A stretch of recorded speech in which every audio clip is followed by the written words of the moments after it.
a lot of the jokes are things that if it came out in 2014 and you saw it today, you'd say, "Oh man, they wouldn't be able to get away with that today." Except it literally came out today. Brunch, hit it, boys.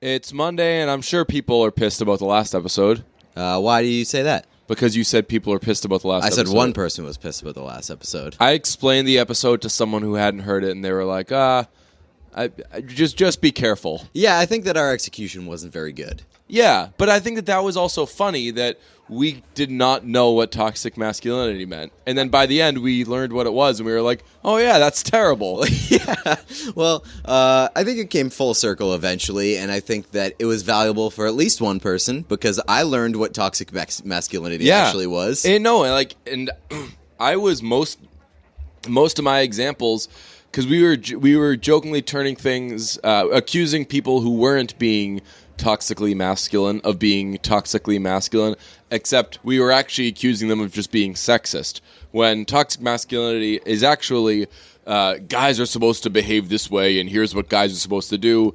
essentially making guys worse, which guys don't need any help becoming worse. Here's how straight men are supposed to act, is basically, I feel like that's what falls under the description of what toxic masculinity is. Yeah, so. It's no good.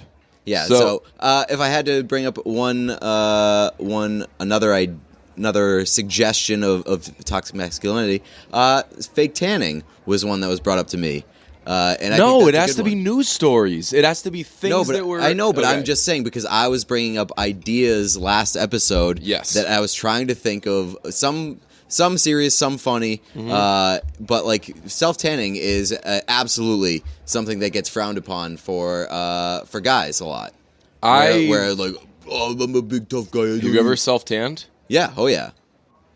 I would judge a guy for self-tanning, not like actually judge, because I don't care. Everybody do whatever you want. But I think that, I don't know, like, just get the real thing, man. If you want to tan, go put in the work. Yeah, but you can't do that all year round. Yeah, well then don't be tan in the winter. Well, I'm fucking pale as shit. And for you, you're a big like, hey, self-maintenance. Look, why would you look shittier by choice? Everybody looks better with a tan.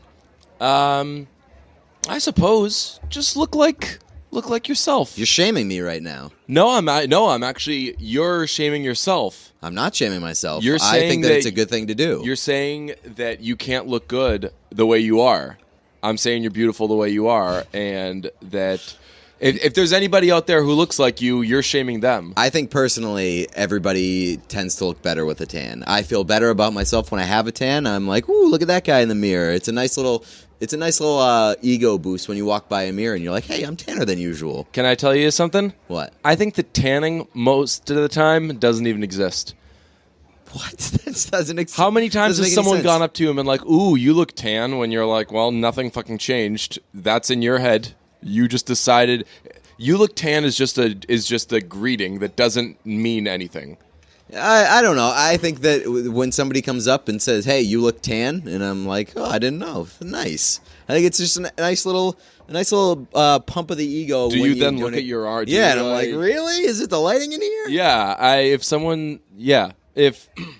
someone's like, you look tan, and I haven't been outside any more than I'm usually outside. You're like, fucking liar, and you cut them out of your life. No, yeah. They're like, you look tan, and I'm like, well, I have a kind of generally tan complexion, so thank you. Well, you don't look tan right now, but you do sound dead. I am dead. I went to a wedding yesterday, the wedding of one Patrick O'Connor. Friend of the podcast. And it was a blast. Friend of one half of the podcast now, because I didn't get invited to the wedding. That's right. Was especially mad because he served fucking chicken and waffles at his goddamn wedding. That was he had probably the best cocktail hour I've ever experienced. It was in this big ass, like fancy ass field that had this big water thing in the middle, and for the quiet place people, it was What's the quiet place? Like the waterfall where you have to go to the waterfall for safety. Yeah.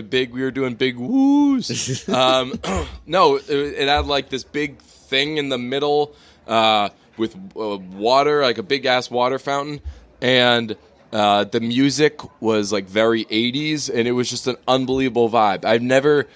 Cocktail hours can be very fun, but usually it's a lot of kind of running around and still getting your affairs in order.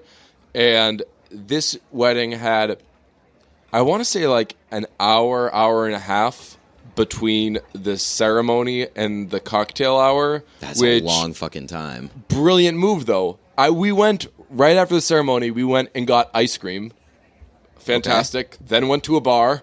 Fantastic. Then went to the cocktail hour. Everybody's already a little lubed up. They've had ice cream. It's a whole Now that thing. I think about it, like extending that period, because that is the height of every wedding, where it's like, all right, we're ready to party, ready to eat. Finally, glad to be out of that church. Love the couple, love the bride and groom, or the bride and bride, or the groom and groom. Yeah. But I need to get the fuck out of that church. Yeah. And so everybody is ready to party when you get to the venue or whatever it is before they actually show up. So props to them. That's a good move. Did you see the tweet about which marriages have it the easiest worst? And the hardest? Yes. It's the fantastic tweet. Yes. Yeah, it said that lesbian marriages have it the best because both parties can do the Borat my wife thing, and man and man marriages have it the worst because nobody gets to do that. Can say my wife in a Borat voice. So congrats to Patrick on my wife. Sick wedding, but that was honestly like because the more weddings you go to, you just like every time I see a speech, for example, I'll say to whoever I'm standing with or sitting with, I'll nudge him and be like whisper whatever Well, like I'll always I just like to grade the speeches, you know. So like when you've been to a million weddings, you just have little takeaways and thoughts, hold the bar a little bit higher. And You're I think a seasoned veteran. Well, no, just like the more weddings you go to, the more you've seen. So you just like have an idea of what works and what doesn't work at a wedding. And that's what I said. Veteran. No. You're misunderstanding. I was saying that from the standpoint of like if and when I'm ever planning a wedding, I've seen like I know what works and what doesn't work. What was I saying before you sassed me? I still think that my seasoned veteran comment works because you're a person that goes to a lot of weddings, so you know what works and what does not. I know you. Yeah. I was just making sure you're going down the right road. Now you're the one who's lost on the road. Yeah. The time between ceremony and cocktail hour is I'd not experienced that before, and that's a huge coup. This was the first wedding that I didn't just drink one thing the whole time. I essentially switched off between rosé and scotch the whole night. That feels like a very harsh switch up. And, like totally aware the whole time, like this is the stupidest thing I've ever done. But like I just kept switching from wanting rosé to wanting scotch. And rosé, man, rosé is unbelievable. I'm a big fan of rosé, honestly. So what were the other apps? Because there was tiny little chicken and waffle bites, which I honestly think that if you're going to serve chicken and waffles at your wedding, we have to either be there or MC it. Yes. Well, so what else was there? They had some sort of shrimp thing, but I just followed the chicken and waffles guy. And that guy was a hit. And he was the nicest guy in the world because he knew, like, I got the chicken and waffles tray. I'm gonna be a pretty popular guy, so I'm gonna have to. I'm gonna. Feeling. Yeah, he was just a real crowd pleaser. Hell of a guy. Maybe they stuck him with the chicken and waffles because he is the cool guy, not the other way around. Yeah, well, like I'm gonna hire that catering company because chicken and waffles ruled, and that guy's the face of the franchise, and he absolutely knocked it out of the park. So yeah, fantastic wedding. How did you feel this morning after the combination of rosé and scotch? Well, I got up and Jesus. I got up and I I was just dead. Like, I reached for any cup I possibly could, and one of them was wine, and one of them was scotch, and I was like, I need to get out of this room. So I went to the breakfast thing that they had, which was great, and I thought this was a pretty brilliant move. I got 2 mugs. One was coffee, and one was Pepsi. Because I'm in my old age, and I know that like soda really works for some people hangover wise. I never cared about it, and now when I'm hungover, like all my body wants is soda. So I had 2 mugs, and I thought I was really smart. Like I got my caffeine here, and then I got a little more caffeine, but I got like kind of my hangover elixir here. So I had those. I had my breakfast. There were a lot of tables going on. I just started a new table by myself. There you go. Yeah. And it was really, really smart of me. And then I went to get a refill of my coffee and realized that I had gotten decaf the first time. So I was just sitting there, like, not making myself feel any better. I was just being awake and letting like 10 to 15 minutes go by. Yikes. But you did get Pepsi, which has caffeine. Yes, I was getting there you go. Little pick me up. Don't talk to me till I've had my Pepsi. I would love to dig up the tapes of like this podcast, because at some point you come around on every single thing. Well, no, like so I you still think that never soda is soda. bad. Yeah, I still the only time I drink it is when I'm like supremely hungover. Yeah, that's about the same for me. I only do it with McDonald's. But now I don't have an accessible McDonald's, so I haven't had soda in probably like a year. Yeah, when I moved into my current apartment in like February, I was really hungover one morning, and I got a 6-pack of soda and put it in my refrigerator, and I still have gone through, I think, 2 bottles. I'll just like I put the cap back on and have like a big swig, put it back on, and be like, all right, next time I'm really hungover. That's disgusting. I'll pick that up later. I feel like as soon as you crack a soda, it has to be drank within like a day. I think so too. Yeah, that's so disgusting. Yeah, not only are you drinking soda, you're drinking like 6-month-old stale soda. Yeah, it's awful. Yeah, like I think there's still just like 4 sitting in the corner, but yeah. Well, I'm sorry about your throat, because it sounds very painful. No, I'm fine. I went. So we went to the movies. We saw Tag, and I went tonight, and I was feeling super hungover and bad, and I decided I was going to get chicken fingers. I was pretty excited about that. Okay.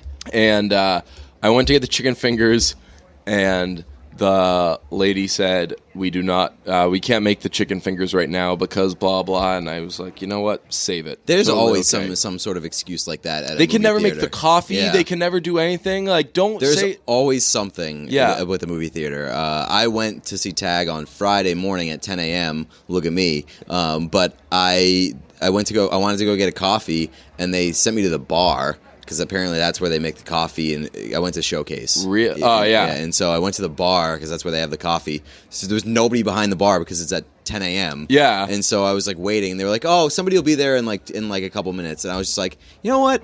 I don't want to spend $5 for I don't want to wait to spend $5 for this shitty coffee. So I just went and I watched the movie. Good. Did you say something like that? You No. should have said should be like, oh no, that's okay, that's fine, and then done like a. But you blah blah blah. No, I did. They were like, he'll be here in a couple minutes, and I was like, yeah, it's fine. And I gave him that. That was my thing. I'm not very confrontational. You should have said, forget it. Forget you, man. Yeah. So they couldn't make the chicken fingers. Pretty upsetting. And so I'm looking around, and I'm like, well, I got to get something, because you can't be the free really thing. not a lot of options beyond that. Like, so I'm thinking I want something like salty, and I'm looking around, and I'm looking at all the chocolate and everything, and then I look at the menu, and I'm like, do I want to eat a hot dog that was on the ground probably 5 minutes ago? Well, so I was like, I guess I'll have whatever. It says that you guys have pizza, so let's see what that is. because it was like the only other salty thing. And then after I'd ordered and paid for it, I was like, popcorn. They have that salty thing here. That is undeniably, undoubtedly good. They you can't screw that up. They have in like a movie the theater. poster child for salty thing, and I was looking around like they don't have anything fucking salty. So I got that pizza, and let me tell you, that was a pretty sensational $14 pizza. Really? It's like very, very good. Wow. Would get again. Wow. Okay, that's an AMC pizza we're talking yes. about. Okay. Yeah. So did you've had the chicken fingers? I don't think I've had the chicken fingers at AMC. I've had them at Showcase. Because I was gonna say if the pizza's good and the chicken fingers are good, maybe that's just like. It's not a movie theater prices thing. They just have some fucking swanky ass dining. Deluxe dining. They just have dope ass food there, and that's what. So you're like, man, why does a pizza cost $14 at a movie theater? They're like, no, like we have insane pizza. I forgot to mention that I did do the Lux level when I went to see Ocean's 8. I still don't like Lux levels, to be honest. It's fine. It's like a treat. But I don't feel. Did you hit him up? Huh? Did you hit him up? What do you mean? Did you utilize it? Yeah, like I went and I saw it in Lux level. I'm not going to go to Lux level and pay extra and not use Lux level stuff. No, I'm saying, did you utilize the Lux experience? Yes. Like, did you order anything? Yeah. Oh, okay. Yeah, like I'm saying, I'm not going to sit up there and not use it. Okay, because I've sat there before and not used it. Yeah. You have to pay extra to be up there. It might vary from place to place, but there used to be, like, not all seats were like what the normal AMC seats are. Yeah. So you could pay normal price to sit in shitty movie theater seats, or you could pay to recline. To do Lux level. So like you pay for just having more space and everything, and then they give you like a coupon to try to get you to buy shit, and they don't need to tell me twice. But yeah, I did it again, and this is the second time I've done it. I'm not crazy about it, just because, like, I don't want people, like, it just seems more of like a loose party conversational atmosphere up there than it does in a regular movie theater, and I don't want fucking people talking during a movie. I don't want people walking around and like lights turning on around me. Yeah. Like, I can eat before the movie. I don't need to eat during the movie. Yeah, anything that encourages it's not like a movie theater vibe. Anything that encourages like, yeah, the movie is a secondary experience. Yeah. It's like, no, bitch, I came here to watch the movie. Although, man, the first time I went to Lux was Wolf of Wall Street, and I told them an hour into the movie, bring me coffee and apple crisp, and I still think about that apple crisp every day of my life. That's a good movie to see it though, because like that's a 4-hour movie. Yeah. And it's did you time this Lux delivery? No. I'm not an asshole. Why? Are you supposed to time a delivery? No, yeah. At the beginning, I thought you meant like, did I order it and then start a stopwatch? When they come, you're late. I do that at every restaurant. I won't be tipping.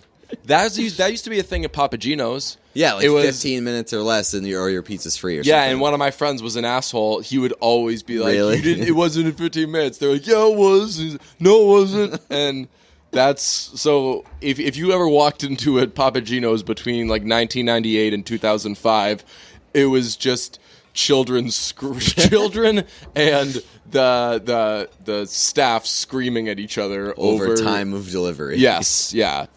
When I went to get my ticket today, I used MoviePass. I'm on thin ice over there, as you know. Yeah. Did it work? It totally worked, and nice. It was just like it was the same as usual. Okay. So I will I'm say, I got my first ticket picture you experience. Got carded. Yeah, I did get carded, yeah. I got literally carded today at the movies. No, you didn't, did you? Yeah, I did.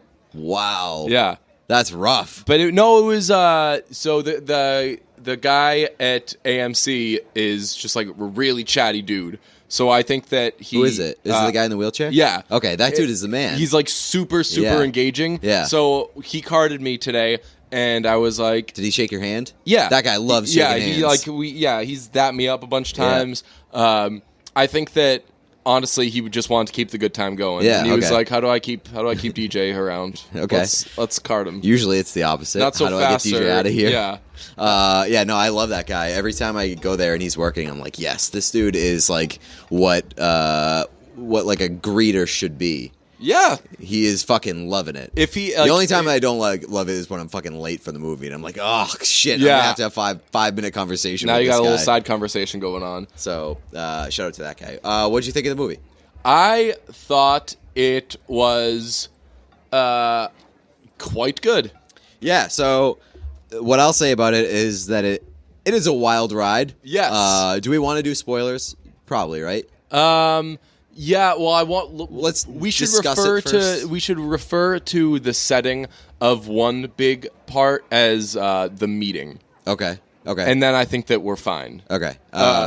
Yeah, so I thought it was a wild ride. I thought that it was very funny for the first half. I really enjoyed the first half. While I was watching the first half, I was like, okay, this is going to be a really, really good comedy. I thought that it went off the rails a little bit towards the end. Yeah, but it was going to be... I agree. But I think I was kind of waiting for it to go off the rails, and it didn't for such a long time that I was like, is this like a really clever, good movie? Yeah. And then they were like, oh, wait, just to clarify, no. It was like they built up the promise of this being not an all-time comedy, but like one of the better comedies in the past handful of years. No, like I just felt like the first half it was going there. Yeah, I agree. I thought it was going there, and then like in the second half they kind of just like stripped away at that. And it was, and then like eventually at the end I was like, wow. It became the stupid movie that we thought it was going to be. This really went to places that it did not need to go to. Yeah. I thought it was great. Patrick told me that Jeremy Renner broke both of his arms shooting this. I heard that on our friend's Lights Camera Barstool. Really? Yeah, they said that. And they CGI'd his arms for the entire movie. That's so funny. I would not have noticed that at all. Wow. There actually, come to think of it, there were a lot of shots where he'd be like waiting for, because this was like shot and edited really, really cool. Yeah. The movie is about all these guys who are trying to tag Jeremy Renner because he's never been tagged before. It's about a group of adults who they're playing tag. Yeah. But they're trying to tag him because he's never been tagged before, and basically the whole movie is them just going after him. And whenever he senses that they're coming, it'll just be like this wide shot of him just standing there, and a lot of times he just like had his arms behind his back like this. Okay. So I wonder if they were just like, for the sake of easiness, let's just make him always having his arms behind his back. Yeah, I don't know. I didn't look it up, but like I don't know how he broke both of his arms at the same time, because that seems like a very difficult thing to do. I wonder if it was the jump out of the window at the rehearsal dinner venue. It might be. But they said it was on like one of the early days of filming. But that could be. Yeah, they shoot stuff out of order all the time. But that is very interesting. That of all the movies he's done, yeah, that movie. Although like there was a ton of action in this movie. So yeah, I mean he is also filming this movie. He's filmed this movie and one of the Avengers movies at the same time. So it could have easily been that movie too. I thought it was very funny, and the cast works really well together. Yeah. The cast I thought was going to be my favorite part of the movie, and I think that it was. Everybody was pretty good in this. Yeah. And credit, I don't know if this is a spoiler, but credit to Hannibal Buress, who finally didn't die in a movie. Oh, yeah. I was going to say, so Hannibal Buress was one of the disappointing parts for me, because, not disappointing, I mean, because I know that you've wanted him to be more heavily utilized, and either he's a shitty actor or they just don't want to have him do anything more, because this was classic Hannibal Buress. Just kind of whenever there's like a little break, he has like a 1-second comment and you're like, Hannibal, awesome. And then it goes back to everything else. But he was really funny. But that's like what he is. Yeah. I don't know if he's going to be more than that. I'm convinced he's not going to be more than that. If he's done that thing well so many times that nobody's been like, hey, let's give Hannibal 75 lines. Right. And I mean, like on the Eric Andre show, that's what he was. Oh, really? They were just like, he just like throw in a line. Like, I don't know if Hannibal, like, it really could be that Hannibal doesn't have an ability to string together sentences. Yeah. Like, I've never heard that guy speak in more than like a couple of sentences. He's never done a monologue. Like, No. there's not been a you know what your problem is, guys, because that question is his line, and then they all talk about what their problem is. But he was good. John Hamm, delicious as always. I wanted to talk about Ed Helms because I feel like he doesn't get body shamed enough, so we should body shame for his dad bod. Well, he's just got an interesting body, doesn't he? Yeah, I mean, he is definitely not in shape, I would say. But he's not out of shape. He's not skinny. He's not like chubby. He's not. I don't even think he's dad bod. I bet he would be he's skinnier than dad bod, but he's still doughy. I can't compare him to anybody. I think that he's probably just like a guy who was skinny in his earlier days. And put on like 1 pound? And like just stayed the same but had gravity take over. Maybe. He also like does a really weird thing with his face where like he'll do like the thing where he presses his chin up against his neck so it creates like a bunch more chins. Yeah. And he's always done that. He did that on The Office and stuff. It's just like something that he does that makes him look very unattractive. That was like season 3. That was like actually his character. Like, you know how Christy Diamantopoulos did a voice for Russ Hanneman? Yeah. He did like a posture for Andy Bernard probably for like seasons 3 and 4 before they made him like a really big part of it. Yeah. He was always like this. Yeah, he would always like lower his square. He would lower his face into like his torso, and it would just create like 8 chins, and it's so gross. Yeah, he's just got such an interesting body. It's not a good body. It's not a bad body. But when you talk about somebody's body, it's technically body shaming. Yeah. Ed Helms is I like Ed Helms, and I think that he's pretty funny. But he's like a gross person, I feel like. Like, he's just not a good person to look at visually. But he's not ugly. I think that he looks fine. Like, I don't think he's hot or anything, but I thought that this was the opposite of the Hannibal experience with Ed Helms, because he was the fun, loose idiot, and he never plays that. Ever. Right. He's the uptight, like, nerd. Yeah, he always plays like the guy who is trying to ruin everything by being fun. such a nerd. Yeah. And this time he was sort of ruining shit by wanting to have so much fun. Yeah. Amy Adams, or no, Isla Fisher. Isla Fisher, which that was my mistake because she's always mistaken for Amy Adams. Really? Yeah. So Isla Fisher, she was unbelievable in this movie, I thought. Yeah. One thing that just bothered me was her voice, because she had to I couldn't tell at the beginning of the movie whether she was Australian, which is she Australian? She's Australian in real life, so I couldn't tell whether her character was Australian or she was American, and it took me like at least like half a dozen lines to figure that out. So that's the issue with 90% of Isla Fisher's roles. It's like that in... Really? It's like a common criticism against her? It's for I don't know if anyone's talked about it. It drives me crazy. Really? It's like that in Wedding Crashers. It's like that in Arrested Development. It's especially like that. She's in the fourth and fifth seasons of Arrested Development, which I haven't started watching, by the way. Really? Yeah, and I like it. I'm on the first season. I will say I'm very surprised at how many of like the famous Arrested Development gifs and clips come from season 1 in like the first 4 episodes. Oh yeah, the first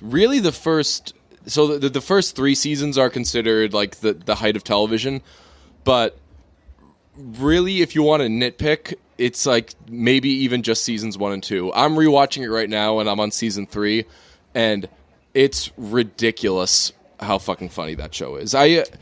It's crazy. I never even bring it up when we have like and by we I mean the world has the like Office, Parks and Rec kind of discussion, because I'm not arguing whether those are like the best of their era necessarily, because I prefer Arrested Development and 30 Rock to both of those. Arrested Development, I think, is in just a way different category. Same with 30 Rock. 30 Rock's essentially a cartoon, but Arrested Development is just... There's never been a show like that or a comedy where you have to like keep your eyes peeled and listen and like it's so ridiculous. It's the best show ever. I love it. I'm glad you're watching it. Yes. So what were you saying about Isla Fisher? Yeah, she's in season 4 and she plays someone with an American accent. She plays Ron Howard's daughter. Ooh. And he wishes. Yeah. Actually, I bet Ron Howard's. Does Ron Howard have a daughter? Bryce Dallas Howard. Yeah. Oh, really? Yeah. Okay. I was gonna say. I don't know if it's she's because in season 5. I don't know if it's because I subconsciously knew that, or it's just like a thing where I was like, I bet Ron Howard has a hot daughter. Yeah. But yeah, Bryce Dallas Howard is. I fantastic. love her. Yeah, she's what a pretty person. Yeah. So what about Isla Fisher was awesome. She plays a crazy woman who's just like way super intense, and she plays that pretty well. Well, we've already seen that. She's the brains of the operation, who is also the psycho of the operation. Yes, she's very very invested in it. Takes it way more seriously than anybody else. Does a lot of the planning and loses her shit more than anybody else. Ed Helms loses his shit a couple of times, but Jake Johnson, great. Yep. I thought Jake Johnson was great. Yeah, he's always good in movies. Not true. He was bad in Jurassic Park. He was awesome in Jurassic Park. Are you kidding me? I thought that he was bad in Jurassic Park. When he asked the girl out at the end, that was so funny.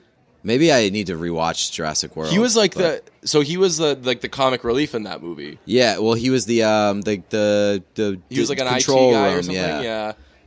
Maybe he was like a good part of that movie, but I just thought that I remembered that he stunk because my takeaway was just that Jurassic World stunk, and that I didn't really like any part of that movie. So I just figured that he was bad. Damn. Did you like the other Jurassic Parks? Yeah, I liked all of it. Not all of them, but I liked like the first 2, and then. I just was really disappointed by Jurassic World. We won't get into that. We can do a Jurassic World episode. Yeah. 'Cause it comes out on Friday. Oh, it does? Mm-hmm. Nice. It's about time some good movies started coming out again.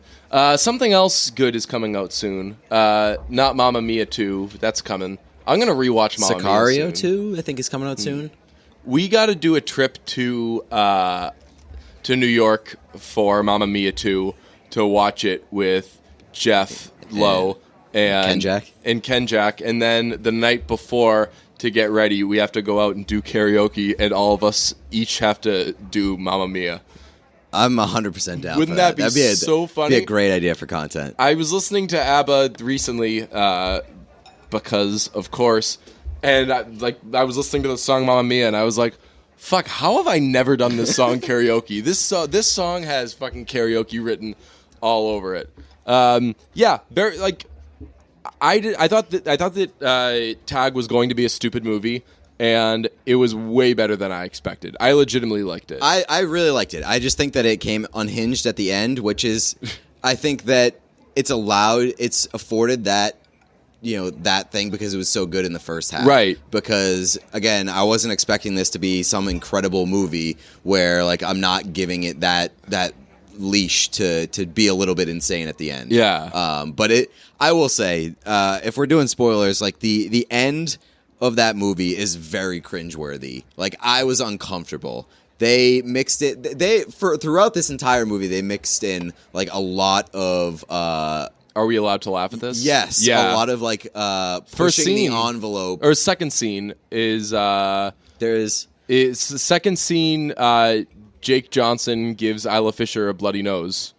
Oh, I didn't even think of that. Yeah, he accidentally like hits her or something. No, he doesn't. What did he do? He intentionally hits her. He like pushed her out of the way. She's at the door, and he realizes it's a setup, and he just like...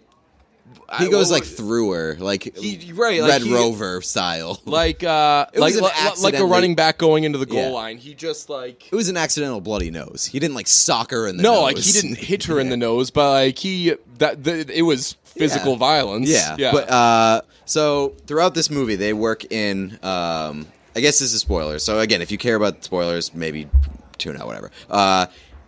throughout the course of the movie, they work in a where they kind of discourage Hannibal Buress' mental health. They're like, "No, you're good, man." Then they make an immediate joke about a widow, which I thought was a great joke. Yeah, that was good. a very well executed joke. Wait, oh no, you can't do that. You're gonna you're gonna spoil the biggest thing, or like the best joke. What's the best joke? Something that happened after the meeting. You liked that? I thought that was very cringeworthy. So I for spoilers' sake, don't do it. Don't. Okay. It's good because that really that's a big part of the experience that you're like, holy shit. Like, okay, so I won't spoil that, but I will say they do a lot of bad shit. Can I say what the meeting was? No, that's why I called it the meeting. It's not really a spoiler. It takes away like layers of the movie. I only like spoiling if it's like a sneak attack spoiler. Okay, all right. So there are a couple other elements of the movie that are like, that probably pushes the envelope a little bit. They really like it's surprising that it can't, especially considering there. It's like a cast of 99% men. Yeah. A, it's a movie with pretty much all men. B, it's a lot of the jokes are things that if it came out in 2014 and you saw it today, you'd say, "Oh man, they wouldn't be able to get away with that today." Except it literally came out today. Yes. So I want to talk. I very badly want to talk about the big bad worst thing. But we definitely Jake Johnson we have to talk about it. Too good there. No, I don't. We can say people are going to see the movie and then not like it as much now, though. But we can say skip this part if you haven't seen the movie. Also, I'm afraid of even talking about the subject. It's such a taboo thing that I just feel like we have to talk about this because it's the strongest takeaway from the movie. All right, let out your thoughts, and if I have anything appropriate to say, I will. All right. So if you don't want to hear this part, if you want to see the movie first, if you want to get it, because I would recommend that if you want to like a true experience of seeing this movie, don't listen to this part. Hello, this is Ray Romano. The bad boys are about to get into some pretty serious spoilers, so if you have any interest in seeing this movie, skip ahead to 4625. All right, here we go. In case you decided, I'm probably not going to see the movie, so I'll just keep listening. They're about to tag Jeremy Renner, or they have Jeremy Renner trapped, and he's gotta come out, and then they're going to tag him.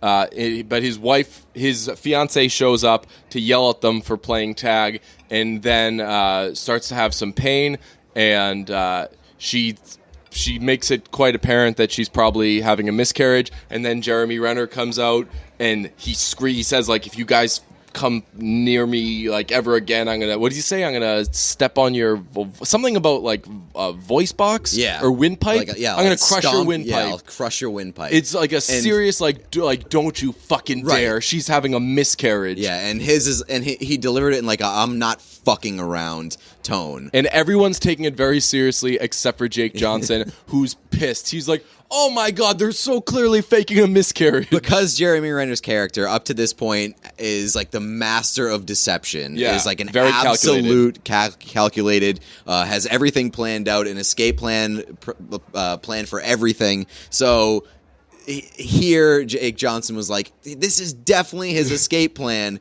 and you as the viewer don't know whether it is. Yeah. As soon as they even introduced the idea of miscarriage, I was like, oh my god. Like, I didn't know what to root for because I didn't want to root for her to have like it actually be having a miscarriage in the scene, or the alternative option, I didn't want the movie to joke about miscarriage because it was like such a fun, like very sophomoric humor throughout the entire movie. Like, that is not the movie to just be like, okay, and here we're introducing miscarriage. All right, so enough had happened where they, like, again, like, they fuck up a girl in the first minute of the movie. They they fuck up a girl. She got like it. I could not hit believe by, like, they showed that. She got like hit by a door or something, and like you're really so. Viewers, when you see this, let us know if Jake Johnson was. It was fine that he threw a woman. I did take note of it during the movie, but I think that so many other fucked up things. Oh, everything they did after. It just kept bumping that down the list of fucked up things. Which, if you're starting there and it gets worse, you can imagine how it eventually gets to like faking miscarriages. So no, give me your thoughts on I it. thought it was pretty clear that they were faking it. Really? Yeah. I didn't know, and I didn't... Because they set it up so perfectly, because to that point, Jake Johnson, everything that pops up, he thinks isn't real.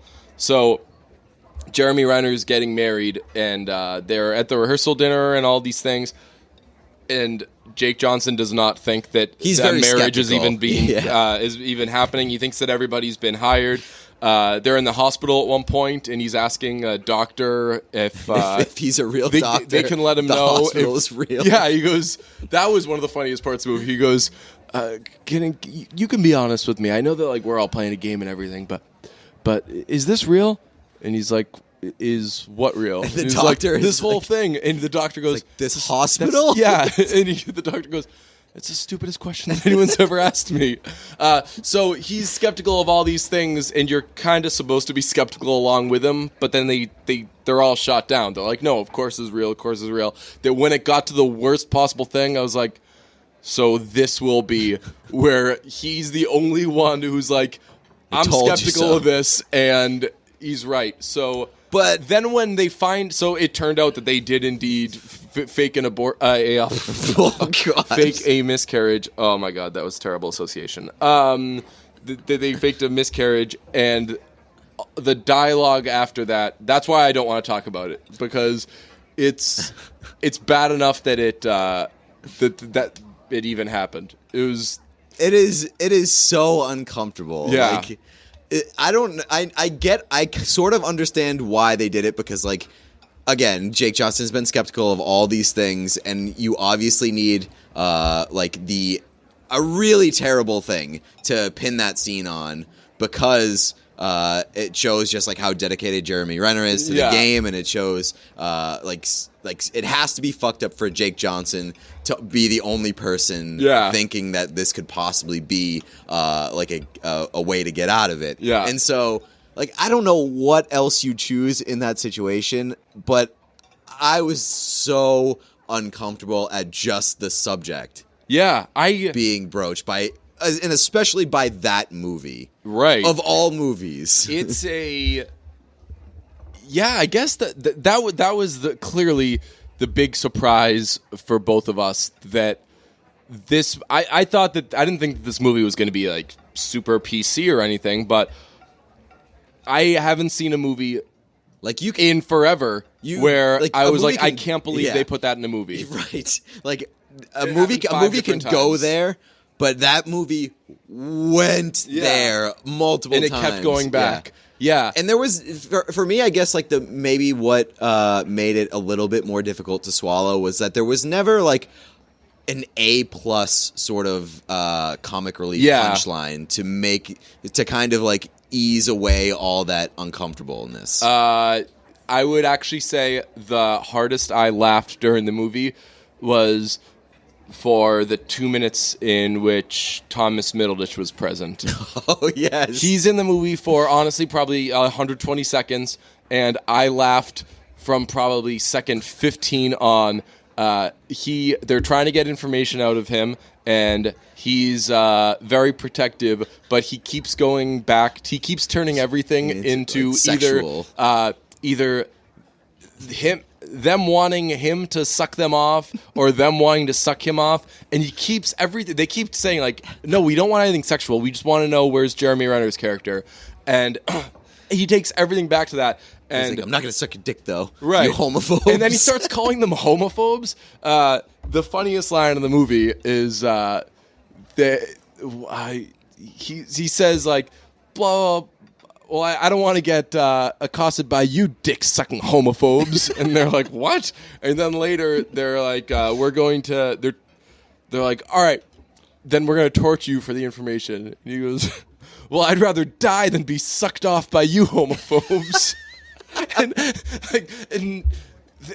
And every time Hannibal Buress is like, why you keep saying stuff like that? It's just the weirdest shit. That scene was very random. I forgot that it even happened. Yeah, it's so unnecessary. Yeah, they did not need it at all. But it was so... I guarantee that they were going through like the editing process of that movie, and they were like, we could probably cut this out. But it was so fucking funny that you do not cut that out of the movie. Yeah. But... yes, waterboarding almost becomes an option in that scene, and I was getting uncomfortable to the point where, like, I was like, they're not actually gonna fucking waterboard this guy. Like, I will feel uncomfortable watching them waterboard this guy in this movie if it gets to that. And thankfully, I thought that it was really funny that they were all like, no, we definitely shouldn't be doing this. Well, who was it? TJ Oshie waterboarded himself this week. Yes, that wasn't waterboarding. That was that has a name. I forget what it is. Is that really? It has a name. Yeah, where you pull your shirt over your head and you drink through the shirt. I've seen that happen before. Really? Yeah. You know what I was doing last night at the wedding? There were a lot of roses and there were a lot of flowers in play. Yeah. So I was doing the old flower in the teeth thing. Yeah. No thorns. Real. I hope. Yeah. Real night. Got a maybe that's why. mouth. Maybe that's why your voice is so swallowed them. up. Yeah. You stabbed yourself with a thorn. Yeah. I was doing just a lot of kind of just walking around with the old flower in the mouth, and I found that you can drink with the flower in your mouth. You could go like this, and then and it's a very attractive look. So I think my biggest takeaway from Tag is that Thomas Middleditch needs to be in more movies. Is that I wrote a list of all the ways that they push the envelope, and I forgot waterboarding. Yes, yes. I forgot waterboarding. So that is how wild this movie gets. Again, as uncomfortable as I was at the end, and as like not okay as it got at points, I still think overall that this was a very funny movie. I would recommend it, and if not only for just the experience of going through the way that movie ended. Yeah, like it is a really strange movie. It is a wild ride. It's a fun movie that has parts that are so not fun. Yes. Did you take stock of the John Hamm dick joke that was made in the movie? No. What dick joke was made? They make a joke at the dress rehearsal about John Hamm having a small dick.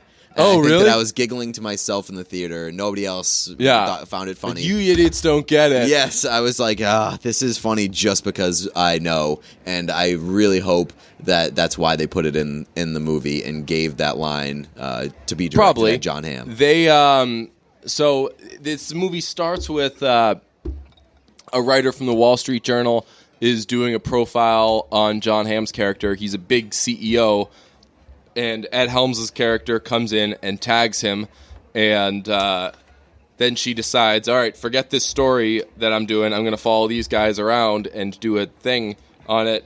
The end story would be, and the story ends up being like, lifelong friends play tag for 23 years. The actual story, IRL, if they didn't just turn into like a feel-good thing, would be, these idiots play tag.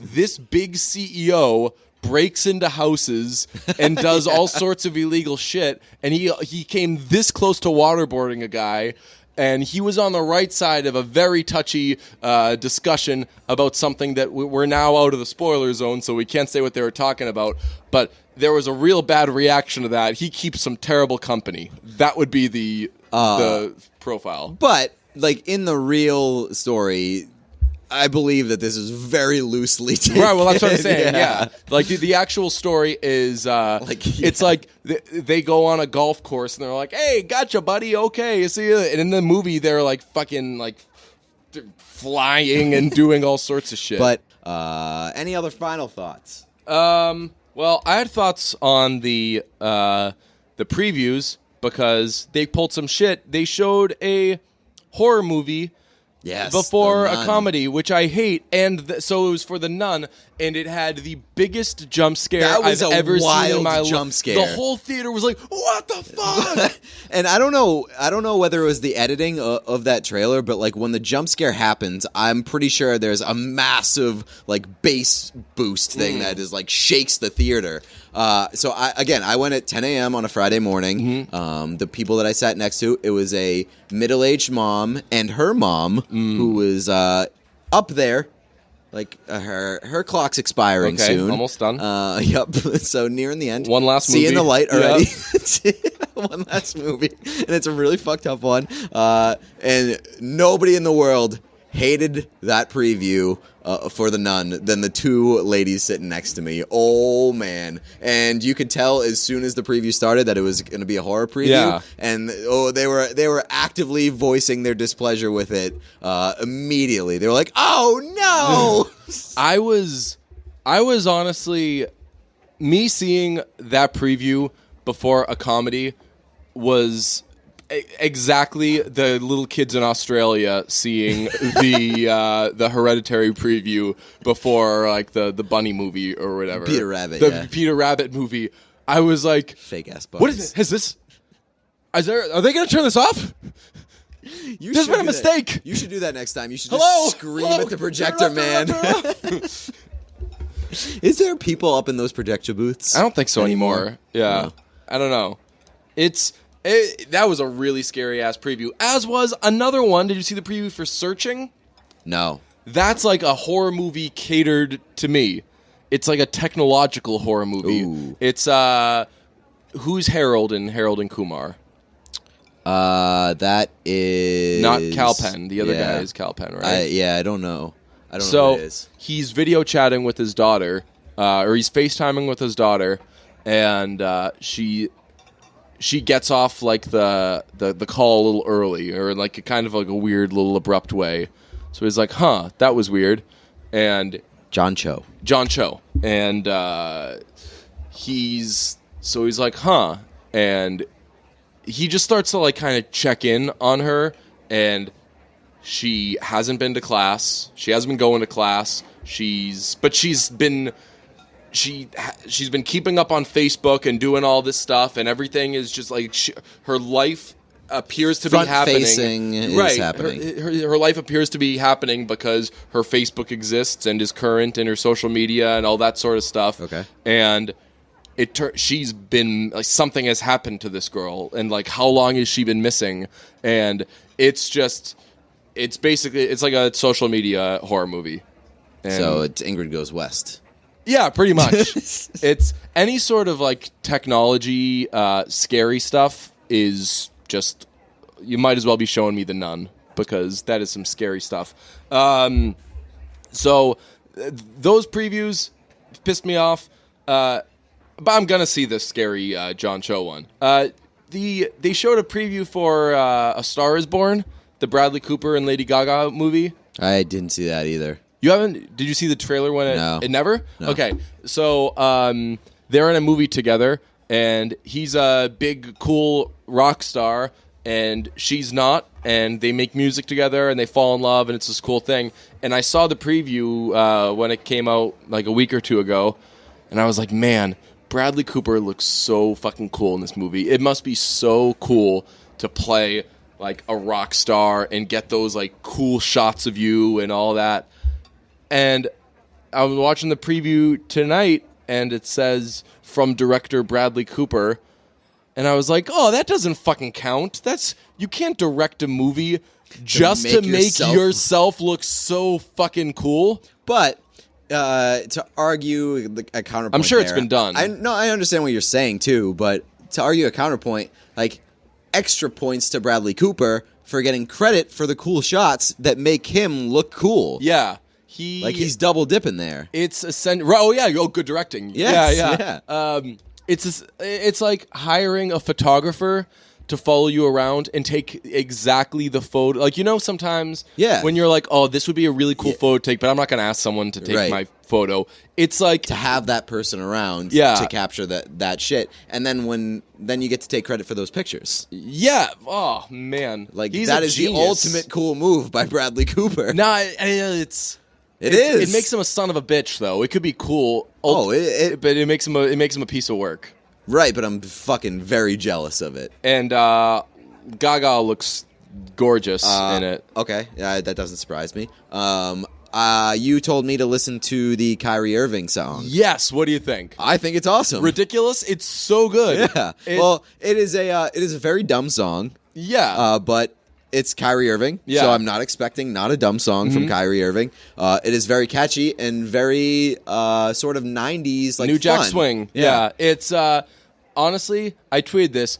So Bruno Mars made Finesse because he wanted to make like a cool New Jack Swing song, and he essentially just did a shot-for-shot remake of Poison by Belle Biv DeVoe. Wow, so that's not cool. That don't impress me much. Can't believe that Bruno Mars would rip off somebody else's thing. Yeah. So like everyone loved Finesse, and I think like Finesse is cool. I like it, but I'm like we've gone over our Bruno Mars thoughts. Like he is good. I like him. I enjoy his music, but there's nothing special about that guy. He's a cover band. Yeah, when it's a complete jack, you can't be like, I don't know. But this, I feel like Bruno Mars would hear Ridiculous and be like, "Fuck, a New Jack Swing song or a song that like brought New Jack Swing into 2018. Like it sounds like it's a current song, and it also sounds like you said like it come from the early 90s. Awesome song. This is ridiculous. Yeah. Oh man, what a cool song! It's amazing that like I was impressed by a song that Kyrie Irving put out. And so the reaction in Boston has been like, "Oh, give me a break, Kyrie. So you don't know if you want to stay with the Celtics, but now you're trying to go be a singer. Hey, guess what? Your song stinks." Like, no, it doesn't. You're fucking awesome at basketball. I hope you stay with the Celtics forever. You rule. And wow.